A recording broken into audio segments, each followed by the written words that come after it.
Welcome back to my channel.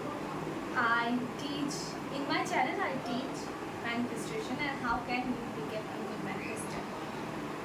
তো তোমরা যদি আমার আগের ভিডিও না দেখে থাকো তাহলে আগের ভিডিওতে তোমরা দেখতে পাবে যে কিভাবে একজন ম্যাগনেটিক স্ট্রেংথ হয়ে মানে ম্যাগনেটিক তুমি নিজেকে ম্যাগনেট ফিল করিয়ে তুমি নিজের যে চাওয়াটা চাইছো সেই চাওয়াটাকে তোমার ম্যাগনেট ভাবতে হবে। তুমি নিজে একটা ম্যাগনেট, সেই চাওয়াটা একটা ম্যাগনেট, দুটো ম্যাগনেট একে অপরকে আকর্ষণ করে।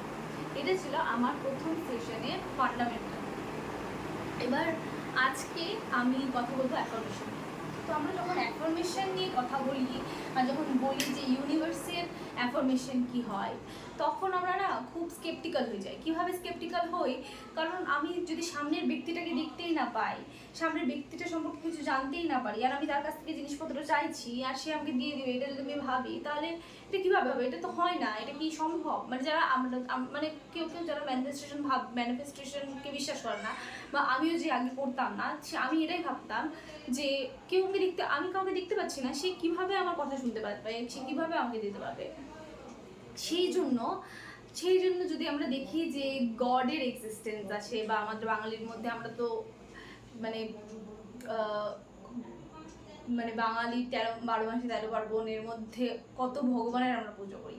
ভগবানের পুজো এই জন্যই করি কারণ আমরা ইউনিভার্সকে একটা শেপ দিতে চাই, অথবা কেউ সেটা অন্য রিলিজন আলাদা নামে দেয়। এবার ব্যাপারটা হয়ে যায় যে ভগবানকে অনেক সময় আমরা ব্রাইব করি যে ভগবান তুমি আমাকে এটা দাও, তাহলে আমি তোমাকে এটা দেবো। এবার ব্যাপারটা হলো, ভগবান কি সত্যিই আমাদের কাছ থেকে কিছু দরকার? ভগবানের কিন্তু আমাদের কাছ থেকে কিছু দরকার নাই। সে তো মানে পুরো পৃথিবীটাকে ওন করে, পুরো ইউনিভার্সকে ওন করে। আমরা যেটা ভগবানকে জানি, তার কি আমাদের কাছ থেকে কিছু দরকার? তার আমাদের কাছ থেকে কিছুই দরকার নেই। তারপরেও আমরা তাকে বলি, আর আমরা এটা বিশ্বাস করি যদি আমি এটা তাকে দিই তাহলে আমার কাছে এটা হবে। এই বিশ্বাসটাই আমাদেরকে অ্যালাইন করে আমাদের চাওয়ার সাথে। আমাদের যেটা চাইছি সেটা আমরা পেয়ে যাই।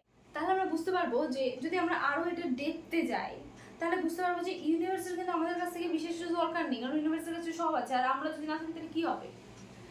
কিছুই হবে না, ইউনিভার্সের কাছে অলরেডি সব আছে। তো আমাদেরকে কী হতে হবে? আমাদেরকে গ্রেটফুল হতে হবে ইউনিভার্সের কাছে যে ইউনিভার্স আমাদেরকে দিচ্ছে এটা, ইউনিভার্স আমাদেরকে চুজ করেছে এটা দেওয়ার জন্য।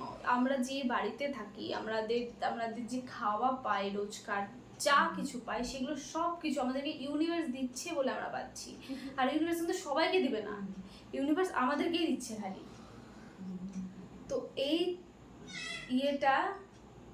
তো এই সেন্স অফ গ্র্যাটিটিউডটা রাখা খুব প্রয়োজন। আর সেন্স অফ গ্র্যাটিটিউড আর সেন্স অফ ফেথ, এই দুটো যখন একসাথে থাকে আর যখন তুমি নিজেকে ট্রাস্ট করো, তখন তোমার ম্যানিফেস্টেশনটা অলরেডি আরও ভালো হয়ে যায়। তো ম্যানিফেস্ট এটাই আজকের সেশনের মূল বক্তব্য, যে কীভাবে গ্র্যাটিটিউডকে নিজের জীবনে ইমপ্লাই করা যায়। Gratitude for everything that you have in your life, the house you are in, the family you have, the friends you have, everything that you have in your life, you have to grateful for. The bad chapters in your life, you also need to grateful for that also.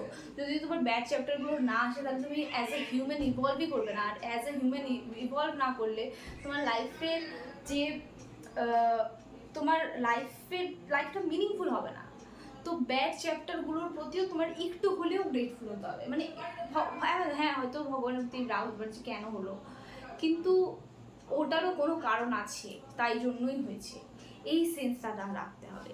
আর তোমাকে ভাবতে হবে যে আমার কাছে যাতে যাওয়া হবে ভালোর জন্য হবে। এই ভাবনাটা যদি থাকে তাহলে খুব তাড়াতাড়ি খুব সুন্দরভাবে তোমার লাইফটাকে সুন্দর জিনিসপত্র ম্যানেজ করতে পারবে, তোমার লাইফ অনেক সুন্দরভাবে এগিয়ে যাবে। Thank you for attending this session, for watching this video. If you really like it, then like it, subscribe it and comment on it. Thank you so much.